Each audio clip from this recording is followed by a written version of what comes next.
Hey everyone, excited to be back for this week's edition of Frequently Asked Questions for Commercial Real Estate. In today's video, what I want to do is talk about another 3 AI tools that I've been utilizing in my business. And hopefully some of these tools you can then go and incorporate in your business. Again, I'm still in the infancy stages of using some of these tools. Some of these other tools I've used for quite some time, but I figured I'd create a video to share some of the insights I've garnered from my interactions with these platforms, and hopefully you gain some value from the discussion. So before I dive in this video, I'd greatly appreciate it if you can like and subscribe to this channel.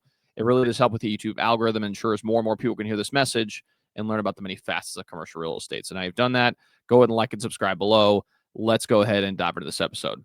All right. So a few months ago, I created a video that highlighted the top 3 AI tools that you could be utilizing within your commercial real estate business.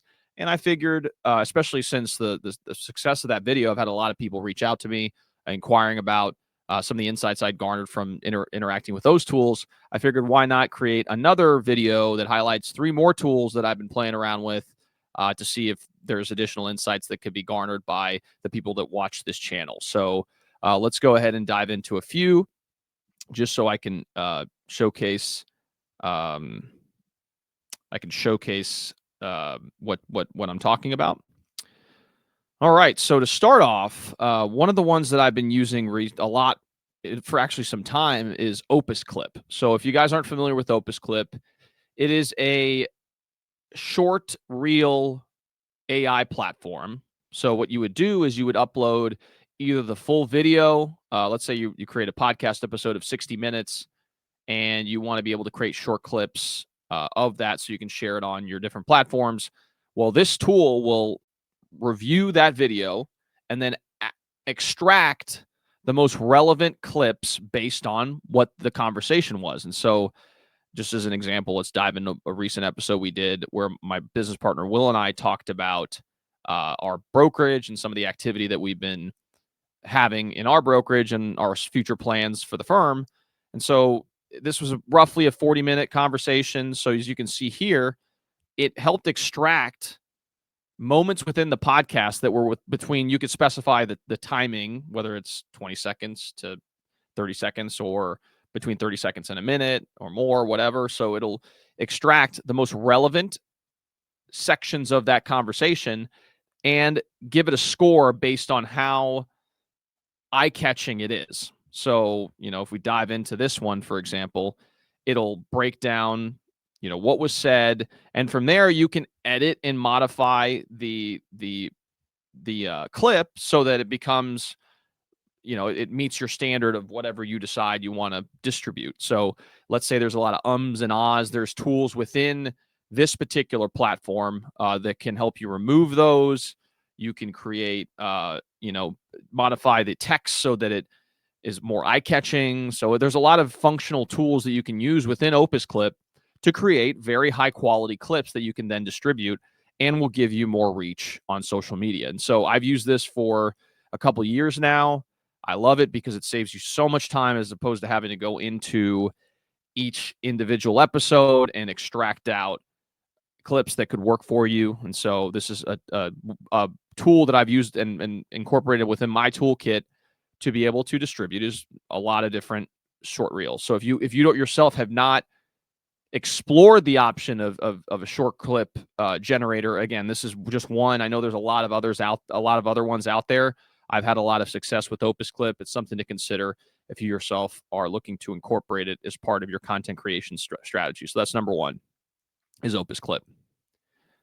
Number 2 is Lindy AI. So Lindy is, if you guys are familiar with Zapier historically is kind of an intermediary for different apps. So what would happen is that, let's say you have an app here that doesn't necessarily have a way to communicate with this other app. Zapier would act as an intermediary to be able to connect the two, and you can create workflows within Zapier to be able to have different things happen. So for example, if you say every Monday morning, I want you to go to this app and generate something, and then this app will communicate with this other app and it will do something, and then it'll spit out an output. That workflow is housed in Zapier. Well, Lindy AI is like Zapier on steroids because now you can prompt Lindy to perform tasks with just rote language. So as an example, I generated an AI agent to be able to extract relevant news stories on a national level, regional level, and in my own region here in Louisville metro area within 50 miles of my location.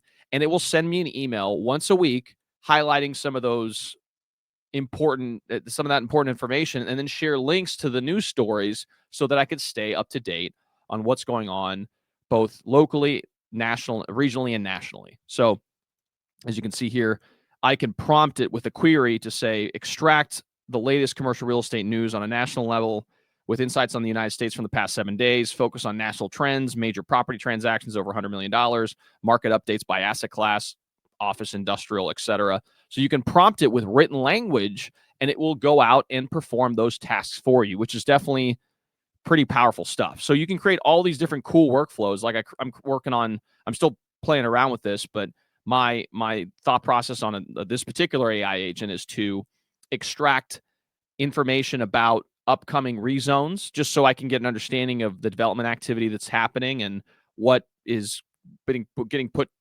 forward on the planning commission side and maybe on the Metro Council side.